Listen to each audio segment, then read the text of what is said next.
Hello everyone. सो आज हम अपना फोर्थ प्रॉब्लम डिस्कस करते हैं। प्रॉब्लम है रिंग क्यूरी से रिलेटेड। ये question more than one option में भी करेक्ट वाला है, ठीक है, और ईडी पीआईडी यूएफडी से रिलेटेड है। अब जो ईडी पीआईडी यूएफडी इनसे रिलेटेड क्वेश्चन गेट नेट में पूछे जाते हैं बहुत बारी और बहुत आसान होते हैं। बस इनसे रिलेटेड काफी सारे रिजल्ट्स होते हैं, उनको देखकर ये क्वेश्चन बहुत आसानी से सॉल्व हो जाते हैं, ठीक है। तो देखते हैं कौन कौन से यहाँ पे रिजल्ट्स होंगे। बेसिकली आपको पहले ईडी पीआईडी यूएफडी के बारे में पता होना चाहिए। ED means Euclidean domain, PID means principal ideal domain और UFD means unique factorisation domain. अब ये जो तीनों ईडी पीआईडी यूएफडीज होती हैं, क्योंकि तीनों के पीछे बस डोमेन लगा हुआ है, तो दैट मींस सबसे पहले तो ये इंटीग्रल डोमेन होना जरूरी है कि अगर कोई रिंग इंटीग्रल डोमेन नहीं है तो ना आप वहां पे ईडी पीआईडी यूएफडी की बात कर सकते हैं, ठीक है। एंड यूएफडी सबसे पहले यूनिक फैक्टराइजेशन डोमेन, नाम से क्लियर होना unique factorisation domain, that means एक ऐसा इंटीग्रल डोमेन जिसमें हर एक नॉन जीरो और नॉन यूनिट मींस जिसका इनवर्स एग्जिस्ट ना करता हो, उनके एलिमेंट्स को हम फैक्टराइज्ड कर सके इनटू इररेड्यूसिबल एलिमेंट, और साथ में जो फैक्टराइजेशन हो वो यूनिक वे में हो। यूनिक पर यहां पे यूनिक का मतलब है यूनिक अप टू एसोसिएट्स, कि अगर कोई और रिप्रेजेंटेशन होगी तो उनके वो एलिमेंट्स आपस में एसोसिएट्स में होंगे।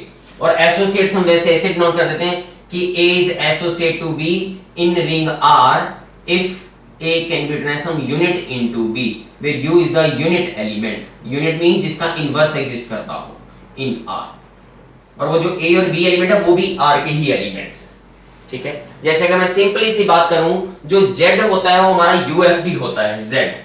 Z में 6 एलिमेंट होता है। 6 जो है हम इसकी यूनिक फैक्टराइजेशन कर सकते हैं 2 into 3। This is it can be written as the product of irreducible elements. 2 और 3 इररेड्यूसिबल एलिमेंट्स हैं, और इसका जो दूसरा रिप्रेजेंटेशन हम इसको ऐसे लिख सकते हैं -2 into -3। और जो ये रिप्रेजेंटेशन है it is unique up to associates. इसमें 2 एसोसिएट्स है -2 के, 3 एसोसिएट्स है -3, ठीक है। तो वो होता है यूएफडी, जिसमें हर एक नॉन जीरो और नॉन यूनिट एलिमेंट की फैक्टराइजेशन की जा सके into irreducible element and also unique up to associates. PID उन इंटीग्रल डोमेन को पीआईडीज बोलते हैं जिसमें उसका हर एक आइडियल प्रिंसिपल आइडियल हो, और सबसे बड़ा अच्छा एग्जांपल होता है जेड इज अ पीआईडी। उसके सारे आइडियल्स आपको दिखाई देते हैं एनजेड, वो एक प्रिंसिपल आइडियल होता है, सिंगल एलिमेंट से जनरेट हो रहा होता है, तो उसके सारे आइडियल प्रिंसिपल आइडियल। तो जेड एक बड़ी अच्छी एग्जांपल है पीआईडी की। ईडी यूक्लिडियन डोमेन, एक ऐसा इंटीग्रल डोमेन, हम उसको ईडी तब बोल देते हैं जब वहां पे हमारे पास एक मैप एग्जिस्ट करवा दें from non zero elements of ring to the positive integer union with zero, जो कि कुछ कंडीशंस को सेटिस्फाई करे।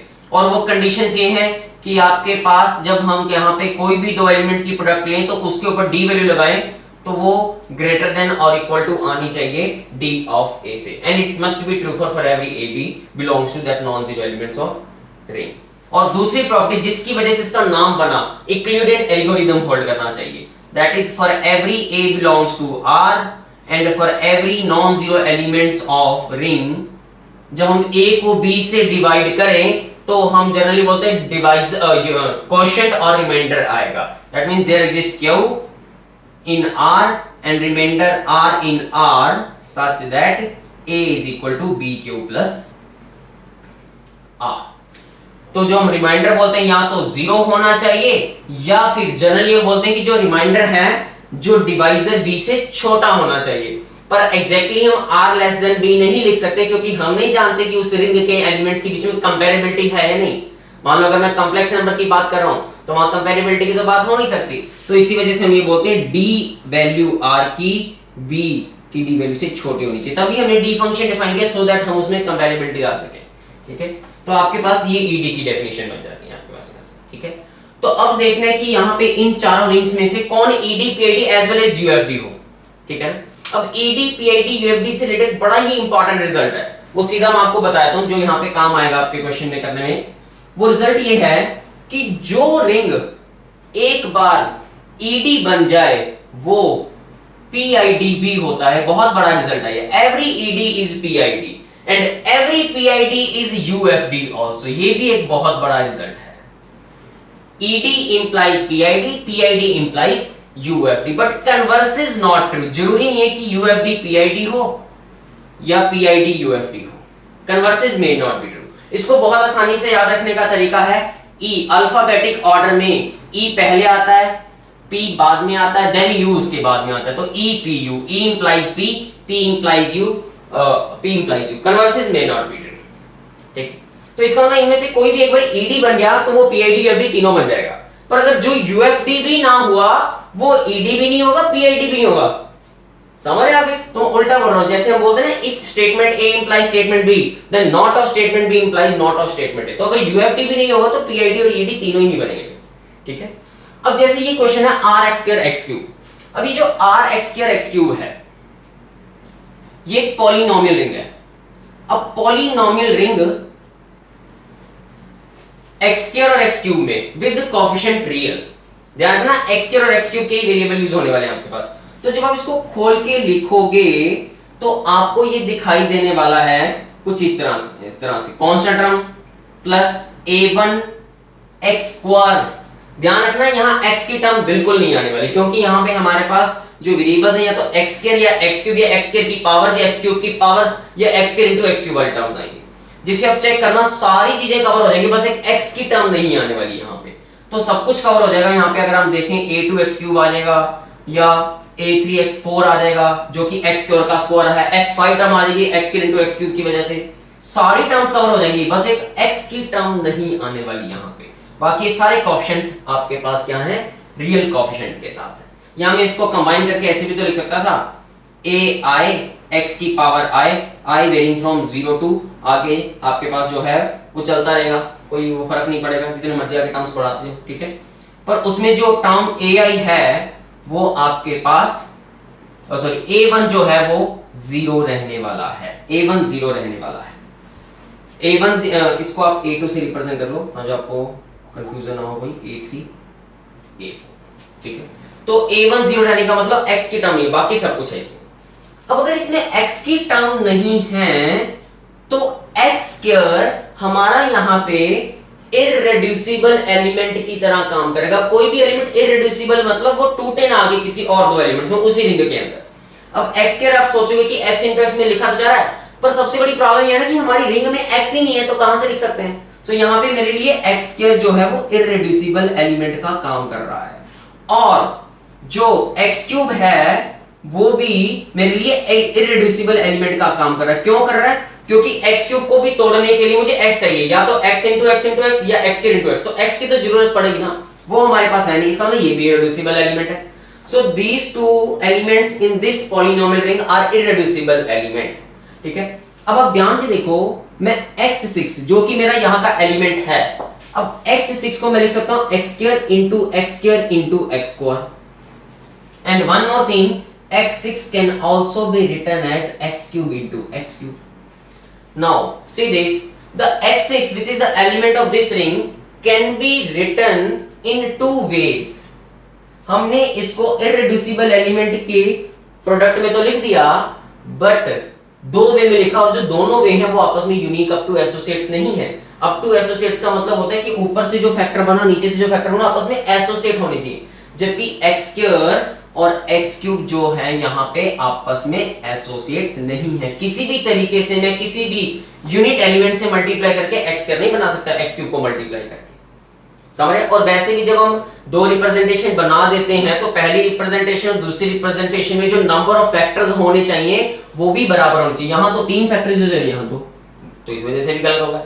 दैट मींस हमने यहाँ पे एक एलिमेंट ढूंढ लिया जिसको हम दो वे में लिख पा रहे हैं, but unique up to associates नहीं। It means it is not UFD, क्योंकि UFD की डेफिनेशन कहती है कि किसी भी रिंग को पहले तो इंटीग्रल डोमेन होना चाहिए, उसको UFD तब बोलते हैं जब उसका हर एक नॉन जीरो एलिमेंट और हर एक नॉन यूनिट एलिमेंट को हम प्रोडक्ट ऑफ इररेड्यूसिबल एलिमेंट में लिख सके, और साथ में up to associates, unique up to associates, जो कि एक एलिमेंट यहाँ पे मिल गया नहीं लिखा जा रहा। It means it is not UFD। Once it's not UFD, not PID, not ED, it means ये तो आपका आंसर में नहीं आने वाला। पहला ऑप्शन इनकरेक्ट ऑप्शन है आपका, समझ गया आप? ठीक है, अगला ऑप्शन देखो CXY, that is the complex number polynomial ring है जिसके कोएफिशिएंट कॉम्प्लेक्स में से इन x और y। ठीक है, ये बेसिकली जो CXY रिंग है, CXY जो रिंग है आपके पास ये बेसिकली आप इसको ऐसे भी देख सकते हो कि it is isomorphic to the CXCY, that means polynomial ring की पॉलिनोमियल रिंग है ये, कि पहले पॉलिनोमियल रिंग CX फिर उसकी पॉलिनोमियल रिंग इनवेरिएबल Y, ठीक है। या मैं यूं बोल सकता हूं कि it is the collection of all polynomials in X and Y in variable X and Y whose coefficient coming from complex. अब इसमें जो मेन रिजल्ट यूज होने वाला है वो ये कि जब भी आपके पास पॉलिनोमियल रिंग आ जाए Rx, ये जनरली पॉलिनोमियल रिंग लिख रहा हूं, R where is any ring, ठीक है। तो अगर इसे PID बनना है तो जो आगे रिंग लगा हुआ है R, उसको फील्ड होना बहुत जरूरी है। ये PID का एक बहुत अच्छा रिजल्ट है कि अगर कोई भी पॉलिनोमियल रिंग को PID बनना है तो जो रिंग R है उसे फील्ड बनना बहुत जरूरी है, समझ रहे आप? बट जो यहां पे अगर मैं बात करूं इस पॉलिनोमियल रिंग की, क्योंकि इसी के आइसोमॉर्फिक तो इसी को देख लेते हैं, तो पॉलिनोमियल रिंग इन Y है तो आगे लगा हुआ रिंग तो ये है ना CX, बट जो CX है it is not a field. क्यों नहीं है फील्ड? क्योंकि पॉलिनोमियल्स का इनवर्सेस एग्जिस्ट नहीं करता सभी पॉलिनोमियल्स के। जैसे अगर मैं यहां देखूं x है तो इसका इनवर्स अगर मुझे देखना है तो 1/x आएगा, बट 1/x तो इसमें बिलोंग नहीं कर रहा, पॉलिनोमियल नहीं है इस वजह से, so it's not a PID। तो अगर ये PID नहीं है तो ED नहीं है, ठीक है। तो उसने तो बोलता है ऐसे रिंग बतानी जो तीनों चीजें हो, तो ये तो आंसर नहीं है। हाँ, बट ये UFD है, क्योंकि UFD का इसमें सीधा सा रिजल्ट ये होता है कि अगर रिंग UFD है तो उसका पॉलिनोमियल रिंग UFD पक्का बनता है। अब क्योंकि जो C है फील्ड है, every field is UFD, तो C is UFD, तो if C is UFD then CX is UFD, R is UFD, RX is UFD, that is a result of UFD। और if CX is UFD then again its polynomial ring is UFD, तो इस वजह से UFD। But ये ED PID है तो answer में तो नहीं आने वाला, क्योंकि हमें आंसर वो लगाना जो ED PID UFD तीनों। अब रह गया थर्ड ZX। अगेन जो ZX है वो आपके पास PID नहीं है, यूजिंग सेम रिजल्ट कि अगर किसी भी पॉलिनोमियल रिंग को PID बना है तो आगे लगा हुआ रिंग को फील्ड होना पड़ेगा, बट Z तो फील्ड ही नहीं है, तो ये भी गलत होगा। तो बचा ही कौन सा option? Fourth option. So fourth option जो है वो ED भी है, PID भी है और UFD भी है। बेसिकली जो ये रिंग होती है ये आइसोमॉर्फिक टू कॉम्प्लेक्स नंबर है, और कॉम्प्लेक्स नंबर फील्ड है, तो ये फील्ड और हर एक फील्ड ED भी होती है, PID भी होती है, UFD भी होती है। ये एक ED PID UFD की डेफिनेशन यूज करके प्रूव बड़े आसानी से हो जाता है कि हर एक फील्ड को ED PID UFD होती है। तो इस वजह से फोर्थ ऑप्शन आएगा, और ये आप बड़े आसानी से प्रूव कर सकते हो कि ये आइसोमॉर्फिक टू C क्यों है, using fundamental theorem of ring homomorphism.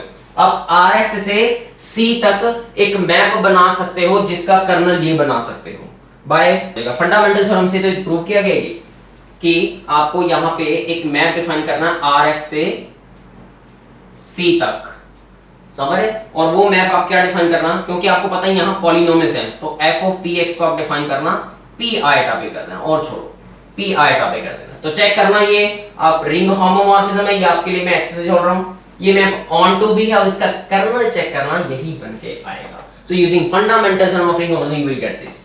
So this is the answer which is ED PID as well as UFD।